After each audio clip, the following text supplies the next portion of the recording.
prime দিল্লীত দিব বিচাৰিছো এটা গুৰুত্বপূৰ্ণ খবৰ নতুন দিল্লীত আজি নাগৰিকত্ব সংশোধনী বিধেয়কৰ শুনানি অনুষ্ঠিত হয় আৰু সংসদীয় যুটীয়া কমিটিয়ে এই শুনানি গ্ৰহণ কৰে শুনানিলৈ আমন্ত্ৰণ জনোৱা হৈছিল ৰাজ্যৰ 18টাকৈ সংগঠনক দিল্লীত গৈ উপস্থিত হৈছিল নিখিল বড়ো ছাত্ৰ সন্থা ৰাভা মৰাণ আদিবাসী ছাত্ৰ সন্থাৰ নেতৃবৃন্দ ইফালে ডিমাছা কাৰ্বি দেউৰী সোণোৱাল কছাৰী হাজং ছাত্ৰ সন্থাই এই শুনানিত অংশগ্ৰহণ কৰিছিল ইফালে শুনানিত অংশ লোৱা আন কেইবাটাও সংগঠন আছিলে আমি নামকেইটা কৈ দিব বিচাৰিছো ট্ৰাইবেল সংঘ TMPK বঙালী ইউথ ফেডাৰেশ্যন আদি ইফালে এই শুনানিত আজি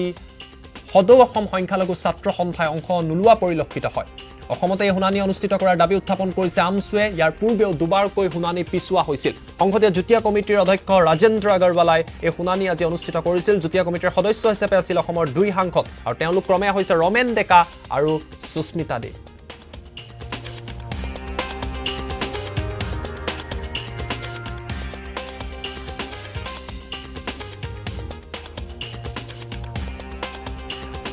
আৰু ইতিমধ্যে আমি উল্লেখ কৰিছোঁ যে নতুন দিল্লীত আজি নাগৰিকত্ব সংশোধনী বিধেয়কৰ শুনানি অনুষ্ঠিত হয় আৰু সংসদীয় যুটীয়া কমিটিয়ে ল'লে এই শুনানি আৰু শুনানিলৈ আমন্ত্ৰণ জনোৱা হৈছিল 18টাকৈ সংগঠনত আৰু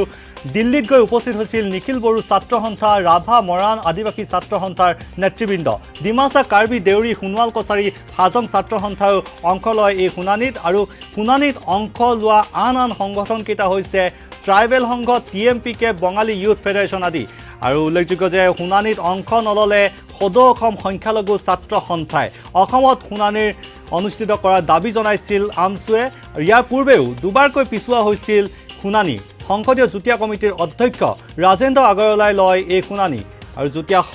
কমিটিৰ সদস্য হিচাপে অসমৰ দুই সাংসদ উপস্থিত থাকে এই শুনানিত তেওঁলোক হৈছে ক্ৰমে ৰমেন ডেকা আৰু সুস্মিতা দেৱ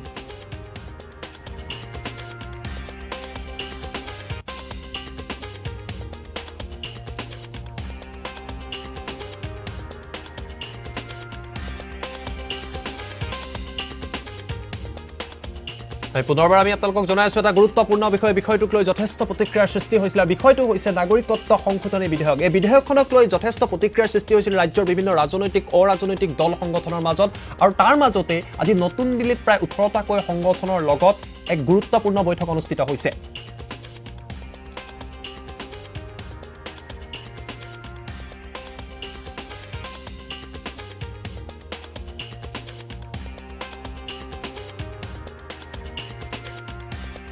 জনাই আছো ইতিমধ্যে আমছুৱে শুনানি আজি বৰ্জন কৰিছে আৰু আমছুৱে দাবী উত্থাপন কৰিছে যে শুনানি অসমত অনুষ্ঠিত কৰিব লাগে কিন্তু এই শুনানিক লৈ আজি যথেষ্ট প্ৰশ্ন উত্থাপিত হৈছিল কিন্তু বিহুৰ মাজত এটা গুৰুত্বপূৰ্ণ বিষয়ক লৈ শুনানি অনুষ্ঠিত কৰা হৈছিল আৰু বিহুৰ মাজতে এই শুনানি অনুষ্ঠিত কৰাক লৈ প্ৰশ্ন উত্থাপিত হৈছিল নাগৰিকত্ব সংশোধনী বিধেয়কক লৈ ৰাজ্যৰ বিভিন্ন ৰাজনৈতিক দল সংগঠনৰ মাজত যথেষ্ট প্ৰতিক্ৰিয়াৰ সৃষ্টি হৈছিল এই বিধেয়কখনক লৈ বিতৰ্কৰ সৃষ্টি হৈছিল আৰু তাৰ মাজতে এই শুনানি অনুষ্ঠিত হৈছে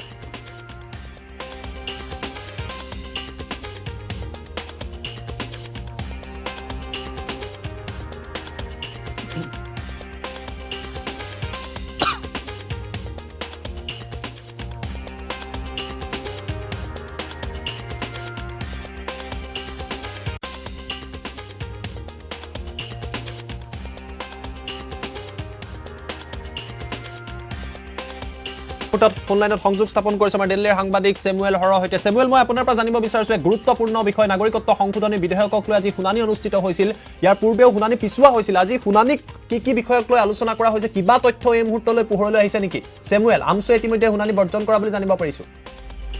হয় এইটো জনাব লাগিব যে আজি যি নাগৰিকত্ব সংশোধনীৰ প্ৰতি আজি শুনানি আছিলে শুনানিত অসমৰ পৰা প্ৰায় যি আছু নেতৃত্ব যি জনগোষ্ঠী সংগঠন আছে সেই জনগোষ্ঠী সংগঠনৰ প্ৰায় 16টা সংগঠনে ইতিমধ্যে তেওঁলোকৰ যি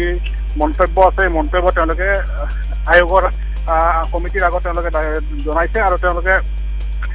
এইটো কথা দাবী কৰিছে যে যিটো হিন্দু বাংলাদেশী যি নাগৰিকত্ব সংশোধনী বিল আছে বিল তেওঁলোকে কোনো পৰ্যায়ে তেওঁলোকে মানি নলয় আৰু তেওঁলোকে এই যি বিল যদি চৰকাৰে আগন্তুক যি সংসদৰ অধিৱেশন আছে অধিৱেশনত যদি এই বিলটো তেওঁলোকে সংসদত উত্থাপন কৰে তেতিয়া এই গোটেইকেইটা জনগোষ্ঠীয়ে